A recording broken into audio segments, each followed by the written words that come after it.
Меня зовут Елоиков Евгений, я караванер. У меня, собственно говоря, прицеп хобби, тяговое устройство мультиван. Мы путешествуем не только по России и за рубеж. С 2017 года. В 2017 году купили и путешествуем. Семья у меня 5 детей, вот, и мы все ездим на караване.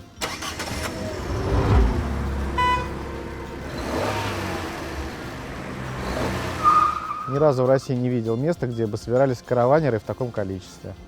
И для себя я нашел единственным способом с большой семьей путешествовать только с прицепом, потому что других вариантов я не вижу. Это самый дешевый способ путешествовать и комфортный с детьми. Но автономность каравана позволяет стоять где угодно, и проблемы нет нигде, в принципе.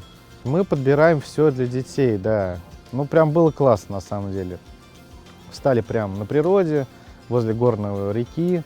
Хотя, говорят, там сервиса никакого, но с караваном вообще шикарно. Мы просто стали на море и получили тоже массу удовольствия. Но такие вот вещи могут расстраивать, но по большому счету это все приключения. Сейчас есть и другие достойные варианты. Вот мне нравится Адрия. Ну, тут, видите, как бы философия отдыха каждый сам для себя определяет. Но мы просто придерживаемся других немножко правил, что мы детей-то для себя рожаем, а не для аниматоров. Тут совершенствуешься во время путешествий, сам для себя определяешь. Так что наша российская, русская тяга к приключениям вообще позволяет ездить везде. Ну, а Бунафест фестиваль я узнал от своего друга Михаила, он прорекламировал. Ну и потом по ссылкам нашел, почитал и решил приехать. Вообще удивительное место в плане, что ни разу в России не видел места, где бы собирались караванеры в таком количестве. Но мне самому нравятся вообще такие автодома и караваны.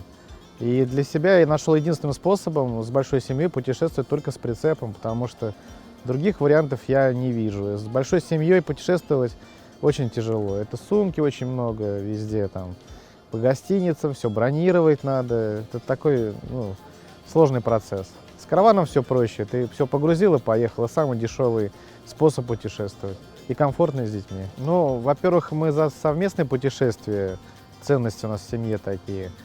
А в караване вообще очень удобно, очень много места. Он там метров 8, наверное, или 9.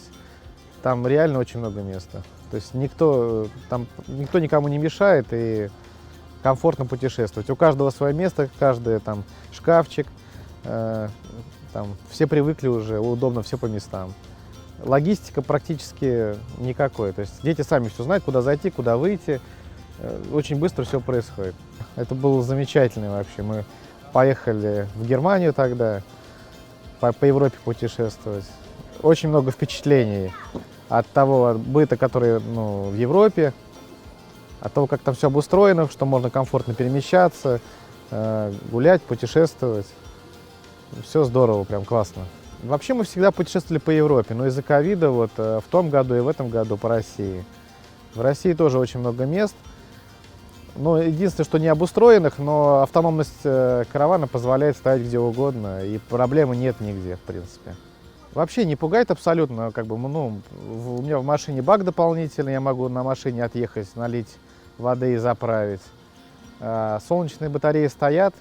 Инвертор работает, в принципе, везде можно встать. Единственным ограничением является клиренс, и вот такие сложные места. Но это как путешествие, не обходится без помощи людей, в случае чего можно всегда там попросить кого-то подтянуть или подтолкнуть и проехать. Так что наша российская, русская тяга к приключениям вообще позволяет ездить везде. Самое большое. Но мы ездили далеко, вот больше 40 дней путешествовали, до Дании ездили из Тольятти, пересекали много стран. И потом спустились до Италии, до Хорватии и обратно домой. Наступило даже истощение от путешествия. Уже хотелось домой. То есть настолько уже много впечатлений ярких, что уже устали все, даже дети устали. Если море выбирать, вот первый раз я был в Хорватии, мне очень понравилось. Шикарная страна, очень красиво, прекрасный отдых на море, там мне понравился. В Дании очень запомнилась жизнерадостью и открытостью людей.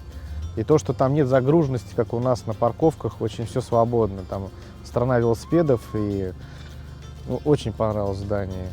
И такие прям жизнерадостные люди. Мы подбираем все для детей, да. В этом Нью-Ульме там ездили, где-то как там, в Германии рядом, Леголенд. Потом в Дании Леголенд ездили. Во Франции в Диснейленд ездили. В зоопарки проезжали. И в Варшаве, и в Германии. То есть такие места, где было бы детям интересно. То есть, чтобы мы, например, проехали день, а день стоим или 2 дня стоим, и это место обследуем. То есть куда-нибудь ходим, обязательно приключения какие-то. Вот в Грузию ездили, очень тоже детям понравилось. Очень много мест натуральных там, живых, природных. Детям нравится вот, там, находить ящериц, там, животных всяких. Вот таким вот, как бы. Поэтому, в принципе, выбираем, обсуждаем. Ну, на самом деле, в период пандемии же не разрешали никуда ездить. И это было, ну, на самом деле, проблема. Вот. И когда в том году сняли, где-то в августе, мы поехали в Абхазию.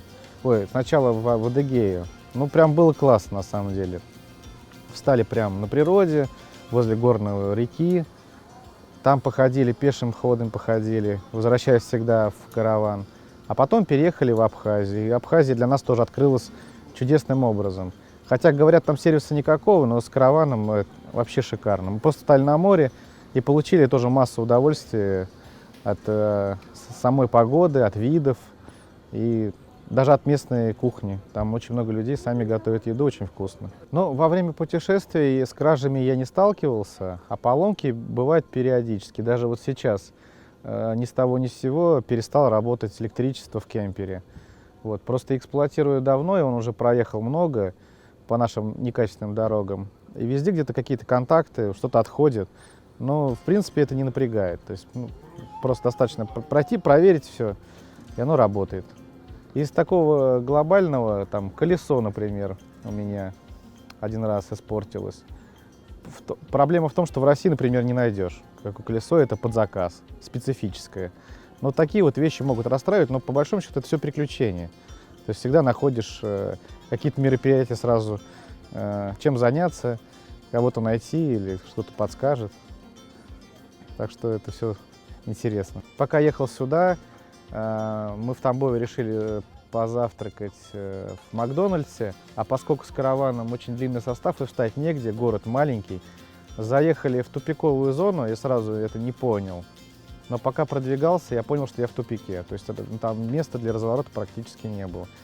Какое-то время я соображал, как тут вообще можно развернуться. Но там один местный помог тем, что там был жилой дом, шлагбаум, он позволил заехать на территорию жилого дома, там развернуться и выехать. Хотя изначально было вообще непонятно, как оттуда выбраться из этого плена.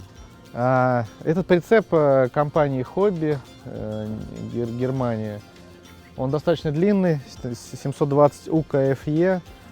В нем 7 спальных мест. Он рассчитан под нашу семью. Мы выбирали прицеп всей семьей с расчетом, чтобы мы там все могли уместиться, и нам всем понравился его быт. Таких вариантов много, есть из чего выбрать, нам этот больше всего понравился.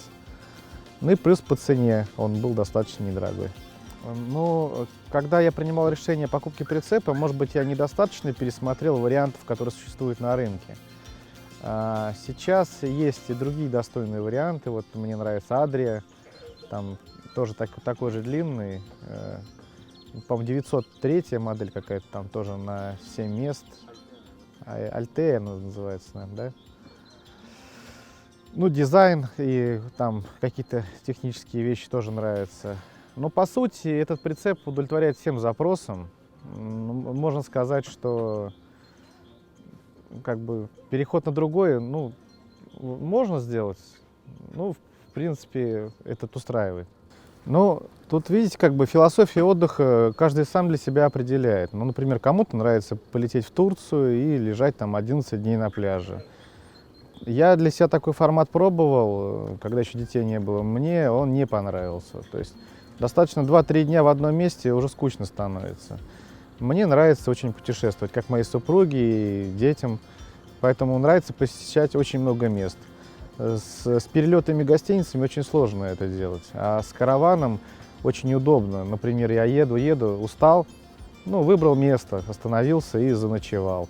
С гостиницами это невозможно. Это всегда время, это надо приехать к определенному времени, выписаться, там, заехать. Достаточно сложный процесс логистический. То есть караван дарит свободу и свободу перемещения, и можно маршрут поменять ну, в любом направлении, и когда хочешь и куда хочешь.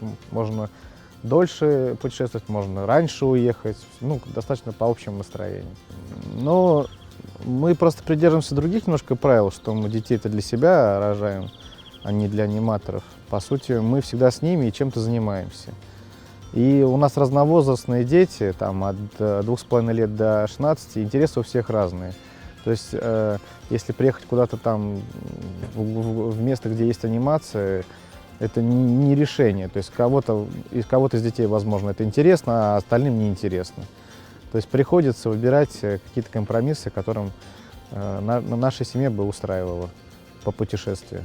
Ну, для начинающих караванеров, ну, тут трудно что-то посоветовать, но достаточно просто начать путешествовать. И во время путешествия, наверное, будет понятен быт и сложности, и возникнут вопросы и ответы, как для себя лучше поступить. То ли это будет там небольшой прицеп какой-то маленький, то ли это будет какая-то палатка на крыше, или караван побольше, или это автодом будет. Тут совершенствуешься во время путешествий, сам для себя определяешь. Как бы я думаю, что достаточно просто открыть для себя мир перемещений, путешествий на своем автомобиле или там на караване. Будет понятно.